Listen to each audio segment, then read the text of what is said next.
ng Lola Nenas na dito sa studio.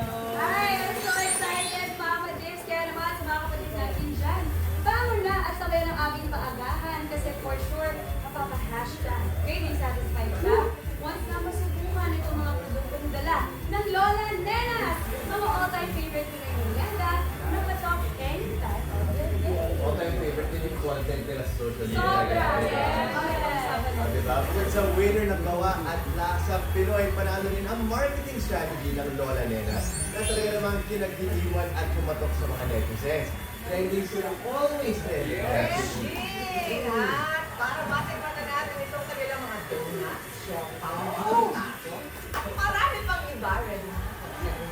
Pinapagin na natin ang kanilang COO, Steffi Santana in the May padagdag pa pala.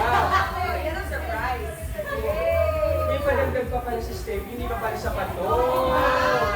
Alright! Sige, simulan na natin. Ano yung dala ni Steffi? Ito ang laman ng ano ko. Tawag dyan yung paano ba? Delivery po, delivery po. Delivery app ko. Ito ay triple cheese. Yan. Yung siopaw na masarap sa hummus. Yes. Steffi, tell us more about it habang kumakain ako. Lola Nenas started in 2012. Pichi-pichi lang talaga yung first one. And then, syempre throughout the years, our customers wanted more. So we added an entire bakery brand. Noong 2020, when we semi-viral yung donuts. And then people wanted more cheese. So since people wanted more cheese, we want mga baker. With the triple cheese. Dahil actually kasi when you Pero Stevie, sino ba talaga si Lola Nena?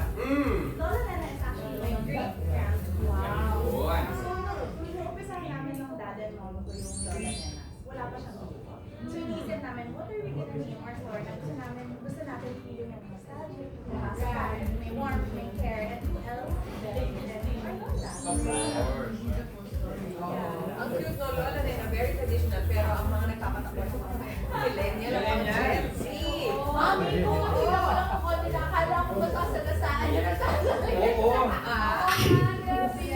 Sabi niyo pa, kasi pag-usapan na yung parang strategy niyo. Kaya kayo nag-start gumawa ng mga concepts namin, gumawa ng mas modern pa, or mga mas trending na yung marketing. Yung 2020 sobrang old school. Like, yung marketing lang namin, signage, flyers. And then when we started getting viral sa social media, parang sayang naman pupunta na yung people sa page tapos walang laman. So we were thinking, okay, how can we show ourselves in the best possible way na hindi tayo nagbibenta because we never want people to feel like you're selling to them. Right. And so we were like, okay, how can we entertain them? But still, viral mo yung connect mo yung brand. So parang doon siya na-form. Tapos ang ganda na naging community, alam niyo kung bakit? Kasi ang tawag ni Lola Nena sa mga followers nila ay ako. So, pakiramdam tuloy ng mga followers nila, meron talaga kaming lolang pinagluluto kami. So whenever when you're thinking of content, when you see something trending, paano ba ito gagawin ni Lola?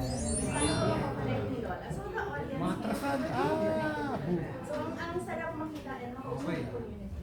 Napabalik yung mga apo ni Lola.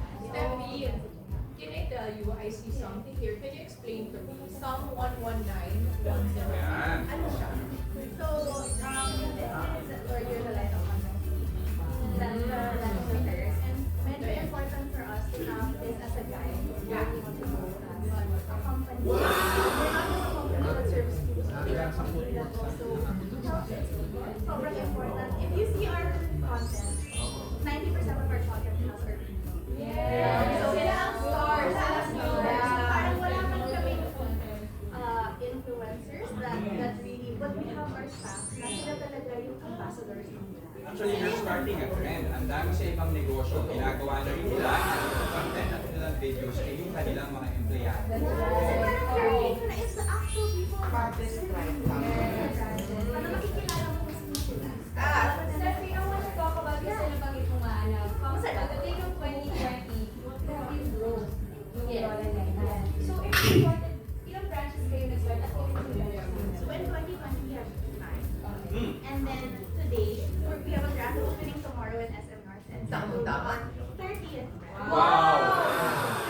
Okay, I'm sorry to pag makita ninyo yung content ng kanilang cheese pandesal, ito yung ko, talagang triple cheese, talagang punong-puno Mami Chiki, ano Naman. naman? Oo, sinuksan ko talaga. Kasi pinamami chiki eh. Eh, yung best seller na gusto mo yung parang feeling niya, ay, na parang may bread na may sugar and then cheese. It's so nostalgic. I will tell you also because I ordered a lot. In fact, pag may mga short kami, ito yung pinapakain ko kadalasan sa lahat because it's so easy yung bowl na pupunin mo lang. I will tell you, kahit pilitin mo siya, malambot siya. Malambot siya, yes. Kasi minsan, merong mga pastry na pag uminom mo, medyo nagka-fountain siya. Ito, masarap pa rin ito na second parang na. Yes. Semi-melty na siya. Pwede rin ba itong parang easier? It's so fun, right? Because the bread Quiet cut. Quiet cut. crispy on the outside, this bitter crispy caramel, tapos ang soft ng cheese. Sarap mo kasama ng pansit yan.